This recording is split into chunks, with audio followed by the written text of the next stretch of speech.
तो दोस्तों स्वागत करते हैं आपको अपने इस यूट्यूब चैनल पे। आशा करते हैं आप लोग स्वस्थ होंगे, मस्त होंगे।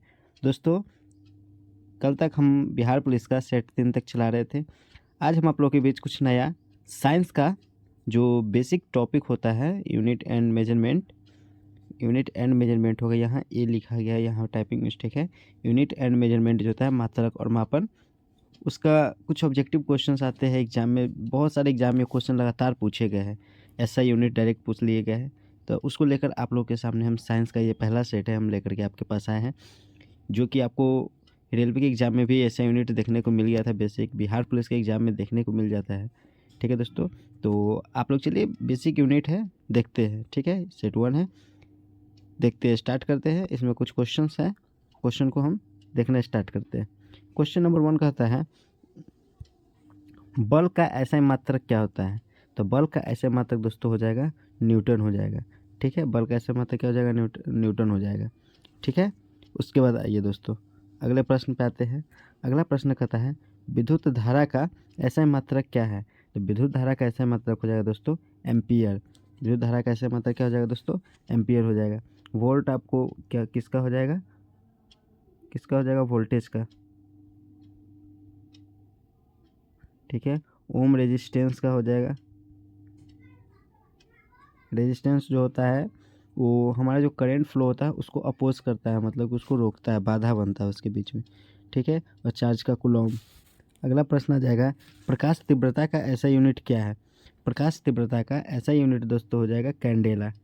ठीक है दोस्तों, इसको हम लोग ज्योति तीव्रता भी बोल सकते हैं। ज्योति तीव्रता, ज्योति तीव्रता। आप लोग देखे होइएगा 7 आप ये पढ़े होइएगा ना यूनिट, जिसमें द्रव्यमान हो गया, ठीक है, पदार्थ की मात्रा हो गया, ऐसा करके 7 को होता है जिसमें ज्योति तीव्रता आता है। प्रकाश तीव्रता से बहुत लोग कन्फ्यूजन हो जाता है, इसको आप लोग ज्योति तीव्रता भी कह सकते हैं। इसका ऐसा यूनिट होता है कैंडेला। अगला प्रश्न है, दाब का ऐसा मात्रक क्या है? तो दाब का ऐसा मात्रक दोस्तों हो जाएगा पास्कल। ठीक है दोस्तों, अगला प्रश्न पे आते हैं, चार्ज का ऐसा मात्रक क्या है दोस्तों? चार्ज का ऐसा मात्रक हो जाएगा दोस्तों कूलॉम्ब। चार्ज का ऐसा यूनिट क्या हो जाएगा दोस्तों? कूलॉम्ब हो जाएगा। बाकी सब तो आपको पहले बताते हैं। वोल्टेज का वोल्ट हो जाएगा, एम्पियर करेंट का हो जाएगा यानी धारा का हो जाएगा। ठीक है दोस्तों, तो अगला प्रश्न पे हम लोग आते हैं, कोणीय वेग का ऐसा यूनिट क्या है? तो कोणीय वेग का ऐसा यूनिट दोस्तों हो जाएगा रेडियन प्रति सेकेंड। ठीक है दोस्तों, कोणीय वेग का ऐसा यूनिट क्या हो जाएगा दोस्तों? रेडियन प्रति सेकेंड। अगला प्रश्न, मीटर प्रति सेकेंड, ये M/S है यानी मीटर पर सेकेंड। मीटर प्रति सेकेंड किसका यूनिट है, किसका मात्रक है मीटर प्रति सेकेंड? इसका आंसर हो जाएगा दोस्तों चाल का। देखिए दोस्तों, चाल का फॉर्मूला क्या होता है? चाल का फॉर्मूला होता है दूरी बटा समय। दूरी को किससे मापते हैं? मीटर में, समय को सेकंड में, इसलिए मीटर प्रति सेकंड किसका हो जाएगा? चाल का हो जाएगा। अगला प्रश्न है, एक प्रकाश वर्ष बराबर कितना होता है? मान, इसका मान कितना होता है प्रकाश वर्ष का? इसका आंसर हो जाएगा दोस्तों 9.467 9.467 गुने 10⁻15। कहीं कहीं आपको देखने को मिल जाएगा 9.461 गुने 10⁻15। दोनों मान सही है, आप जो भी ऑप्शन में रहेगा उसको टिक करके आएंगे। अगला प्रश्न दोस्तों, ध्वनि स्तर का ऐसा मात्रक क्या है? तो ध्वनि को हम लोग किस में मापते हैं दोस्तों? डेसिबल में मापते हैं दोस्तों। ठीक है, अगला प्रश्न है, चालकता का ऐसा यूनिट क्या हो जाएगा? चालकता का ऐसा यूनिट हो जाएगा दोस्तों सीमेंस प्रति मीटर।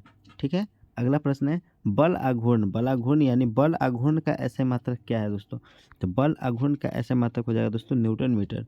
ठीक है दोस्तों, अगले प्रश्न पर, रेडियोधर्मी विकिरण की तीव्रता का ऐसा मात्रक क्या है?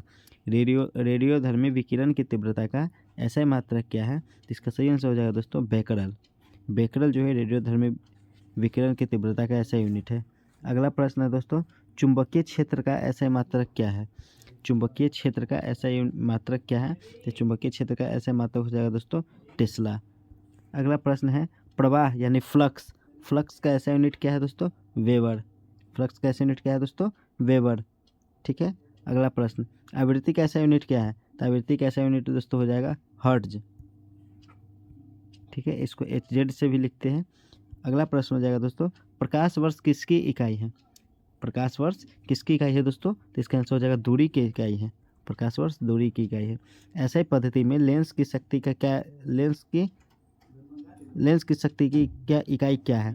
जैसे पत्ती में लेंस की शक्ति की इकाई हो जाएगा दोस्तों डायोप्टर। अगला प्रश्न, मात्रकों की अंतर्राष्ट्रीय पद्धति कब प्रारंभ की गई थी? मात्रकों की अंतर्राष्ट्रीय पद्धति कब प्रारंभ की गई थी? दोस्तों इसमें देखिए दोस्तों, इसमें ये समझाया गया है, यहाँ पे टाइपिंग एरर है। मात्रकों की अंतर्राष्ट्रीय पद्धति जो है 1960 में प्रारंभ की गई थी, जिसमें पहले पदार्थ 6 इसमें यूनिट थे। ठीक है, 1971 में इसमें क्या किया गया है, मोल यूनिट में एक है, मोल जो है उसको जोड़ा गया है 1971 में। इसका आंसर 1971 बताया गया है दोस्तों, डी नंबर। लेकिन ये मोल को जोड़ा गया था 1971 में, से स्टार्ट जो हुआ था इसका प्रारंभ हुआ था 1960 में। ठीक है दोस्तों, इसको याद रखिएगा। अगला प्रश्न पे आते हैं, दूध का मंथन करने पर क्रीम प्राप्त होता है, इसका क्या कारण है? तो दूध को जब हम मथते हैं या मंथन करते हैं तो उसमें से हमको क्रीम मिलता है। यह क्रीम, इसका क्या कारण हो सकता है दोस्तों? इसका आंसर है अपकेंद्रीय बल के कारण ये होता है। ठीक है, अगला प्रश्न है, पार्शिक मात्रक है, पार्शिक किसका मात्रक है? तो दूरी का, ये पहले भी हो चुका है। अगला प्रश्न है, समय के साथ विस्थापन में परिवर्तन की दर को क्या कहते हैं? समय के साथ विस्थापन में परिवर्तन की दर को दोस्तों वेग कहते हैं। अगला प्रश्न, निम्नलिखित में से कौन दूरी का मात्रक नहीं है? निम्न में से कौन दूरी का मात्रक नहीं है? एंगस्ट्रम है, फर्मी है, बर्न नहीं है दोस्तों, पार्सेक है। इसका आंसर हो जाएगा दोस्तों वर्न। इसका राइट आंसर हो जाएगा दोस्तों वर्न। पूछ रहा है दूरी का मात्रक नहीं है, तो नहीं कौन है? बर्न नहीं है। अगला प्रश्न पे आते हैं, निम्न में से कौन सी पूरक इकाई है? निम्न में से कौन सी पूरक इकाई है? तो पूरक इकाई कौन हो जाएगा? द्रव्यमान पूरक इकाई नहीं है, समय नहीं है, चमक तो है ही नहीं, ठोस कोण इसका हो जाएगा। पूरक इकाई दो है दोस्तों, ठोस कोण और घन कोण, सॉरी समतल कोण दोस्तों, समतल कोण और ठोस कोण। अगला प्रश्न है, एयू की इकाई क्या है? एयू की इकाई, एयू को लिखते हैं एस्ट्रोनॉमिकल यूनिट। ठीक है दोस्तों, यानी कि खगोलीय इकाई। एयू को लिखते हैं खगोलीय इकाई, एस्ट्रोनॉमिकल यूनिट।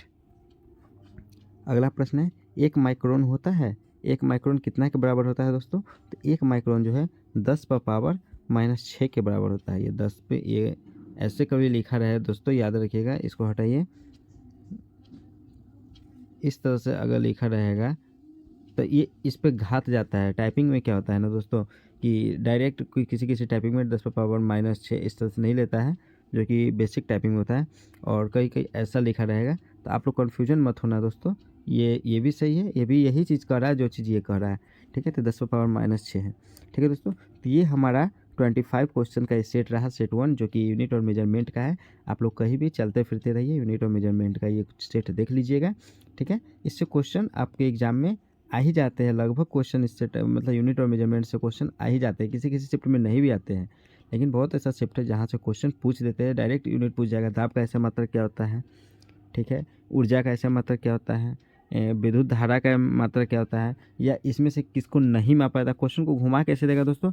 घुमाता कैसे, जैसे पूछ देगा कि निम्न में से कौन सा कथन गलत है, कौन सा कथन गलत है। 1 नंबर में ऑप्शन दे देगा, विद्युत धारा को वोल्ट में मापा जाता है, विद्युत धारा को एम्पियर में मापा जाता है, विद्युत धारा का ऐसा यूनिट एम्पियर का मीटर, उसका जो यूनिट रहेगा और तोड़ करके उसमें डिफाइन करके दे देगा, मतलब 4 में दे देगा, नॉन ऑफ दीज। तो अब विद्युत धारा को एम्पियर में मापा जाता है, ये सब सही है, बाकी सब सही था। 1 नंबर ऑप्शन तो जो था, विद्युत धारा को वोल्ट में मापा जाता है, ये गलत है, वोल्टेज को वोल्ट में मापा जाता है।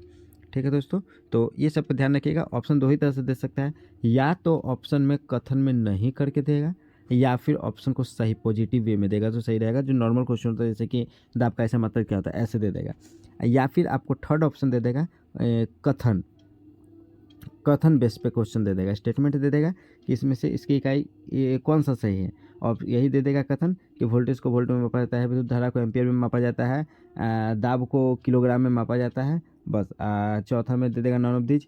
इसमें से कौन सा इसमें कथन गलत है, तो दाब को किलोग्राम में नहीं मापा जाता है, आप उसको टिक कीजिए। ऐसा 3 बेस पे क्वेश्चन आपको मेनली पूछा जाता है, मेनली यही 3 बेस पे क्वेश्चन आता है दोस्तों। तो ध्यान रहे, आप लोग गलती नहीं कीजिएगा। इसी उम्मीद और आशा के साथ फिर हम मिलते हैं अपने नेक्स्ट वीडियो में। तब तक के लिए इजाज़त दीजिए, धन्यवाद। अगर चैनल पर नए हैं तो चैनल को सब्सक्राइब कर लीजिएगा, अच्छा लगा होगा तो अपने दोस्तों के बीच में ज़रूर शेयर कीजिएगा। ठीक है दोस्तों, फिर हम आते हैं नया लेकर के, अगला सेट लेकर के आते हैं। ठीक है दोस्तों, धन्यवाद, जय हिंद।